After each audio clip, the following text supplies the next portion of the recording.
Hi. Hello. నమస్తే అందరికి. Welcome to my channel. ఇప్పుడు మనం చెప్పుకోబోతున్న స్టోరీ 'లవ్ యూ కన్నా' ఎపిసోడ్ 22. జాను సిగ్గుపడడం చూసి, ఓయ్ ఏంటే నీ బుగ్గలు అలా అయ్యాయి అని అంది సిరి. స్వప్న ఒకసారి వెనక్కి చూసి, అక్కడ కృష్ణ అన్నయ్య ఉన్నాడు కదా సిరి, ఆ అన్నయ్యని చూసి సిగ్గుపడుతుంది జాను అంది. అవును, మీ అన్నయ్యని చూసే సిగ్గుపడాలి లేండి మరి. ఓయ్ మా అన్నయ్యకి ఏం తక్కువైందే, అన్నీ ఎక్కువే, అదే కదా నా బాధ. సరే మా అన్నయ్యకి చెప్తాలే నీ బాధ అని సిరి కృష్ణ అని పిలవబోతుంది. ఒసేయ్ ఆగవే నువ్వు అని జాను సిరి నోరు మూసేస్తుంది. మరి ఒప్పుకో అమ్మాయి, మా అన్నయ్యని చూసి సిగ్గుపడ్డావని అంది స్వప్న. హా అవును, మీ అన్నయ్యని చూసి పడ్డాను చాలా అంది జాను. ఆ ఆగవమ్మా, ఇక నెక్స్ట్ మీ పెళ్లి ఉంది, అప్పుడు తీరిగ్గా సిగ్గుపడదువు గాని అంది స్వప్న.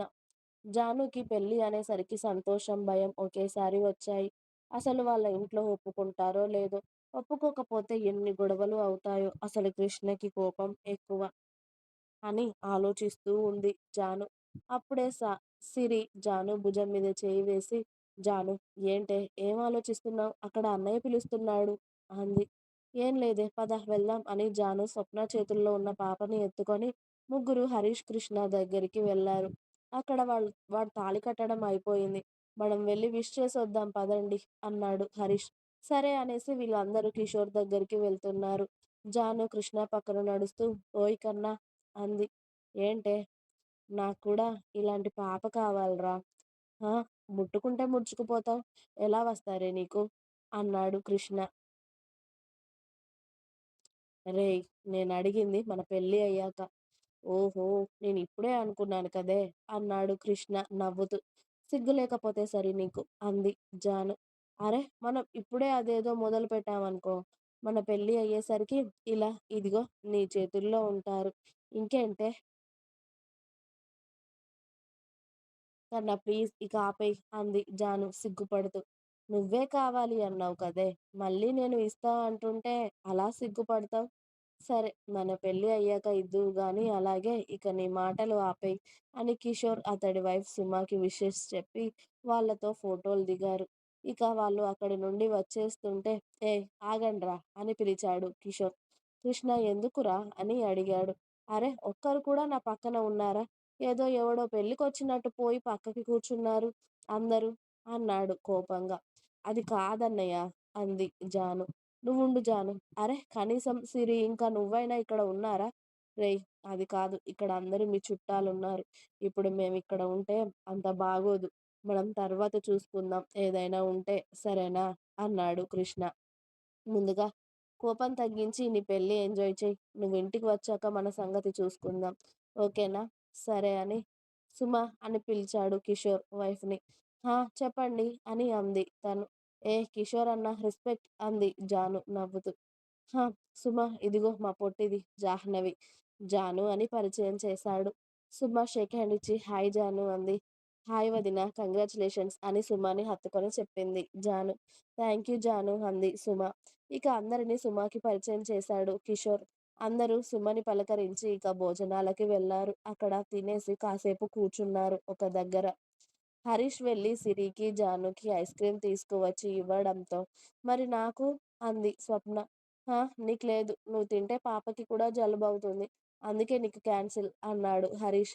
మరి నా ముందే వాళ్ళకి తెచ్చిస్తే ఎలా అని మొహం ముడుచుకుంది స్వప్న. అయ్యో ఇదిగో పట్టొదిన అని జాను ఒక స్పూన్ స్వప్నకి పెట్టి, ఒక స్పూన్‌కేం కాదులే అన్నయ్య అని మాట్లాడుకుంటూ ఉన్నారు. అయితే అక్కడ ఉన్న మగాళ్ళ బ్యాచుల్లో ఒకడు, ఆ పిల్ల చూడరా ఎంత అందంగా ఉందో, ఆ జడ నాగుపాములా భలే ఉందిరా అన్నాడు. ఎవరురా అన్నాడు ఇంకొకడు. అదిగో ఆ యెల్లో కలర్ లంగా ఓణిరా. వాళ్ళ పక్కనే ఉన్న కృష్ణ వాళ్ళ మాటలు విని వాళ్ళు అనేది జానుని అని అర్థమై కోపంగా జాను దగ్గరికి వెళ్ళి, జాను ఒకసారి ఇట్రా అని పిలిచాడు. ఆ వస్తున్నా అని జాను కృష్ణ దగ్గరికి వెళ్ళింది. కృష్ణ జాను చుట్టూ చేయి వేసి, ఏం లేదే అలా బయటికి వెళ్దాం పద అని ఆమెను తీసుకొని ఇంతకు ముందు కామెంట్ చేసిన వాళ్ళ ముందు నుండే జానుని తీసుకువెళ్తూ వాళ్ళకి ఒక్క లుక్ ఇచ్చాడు, ఈ పిల్ల నాది అన్నట్టుగా. ఇక వాళ్ళు కూడా అది చూసి సారీ బ్రో అనేసి అక్కడి నుండి వెళ్ళిపోయారు. ఇప్పుడు బయటికెందుకు కన్నా అని అడిగింది జాను. హా! నేను లేపుకెళ్దామనే. కన్నా కాస్త ఎక్కువయింది. అవునా? హ్మ్. సరే కానీ మనం ఇంక బయలుదేరదామా? ఎలాగో పెళ్లి అయిపోయింది కదా! మనం ఇక్కడుండి ఏం చేస్తాం? అన్నాడు కృష్ణ. నీ ఇష్టం కన్నా వెళ్దాం. సరే అని కృష్ణ హరీష్‌కి ఫోన్ చేసి బయటికి రమ్మన్నాడు అందరిని. వాళ్ళు బయటకి వచ్చాక రేయ్! పెళ్లి ఎలాగో అయిపోయింది కదా! ఇక మనం కూడా ఇంటికి వెళ్దాం అన్నాడు. సరేరా వెళ్దాం. పాప కూడా ఏడుస్తుంది అన్నాడు హరీష్. సరే పదండి మరి అందరం కార్‌లోనే వెళ్దాం అన్నాడు కృష్ణ. కృష్ణ తీసుకువచ్చింది ఇన్నోవా అవ్వడంతో అందరూ కారులో కూర్చున్నాక వీళ్ళొకేసారి కిషోర్‌కి కాల్ చేసి వెళ్తున్నట్టు చెప్పి ఇంటికి స్టార్ట్ అయ్యారు. ఇక వీళ్ళు ఇంటికి వెళ్ళేసరికి చీకటి అవ్వడంతో స్వప్న, హరీష్ ఇంకా శివ కార్ దిగి కృష్ణకి చెప్పి వెళ్ళిపోయారు.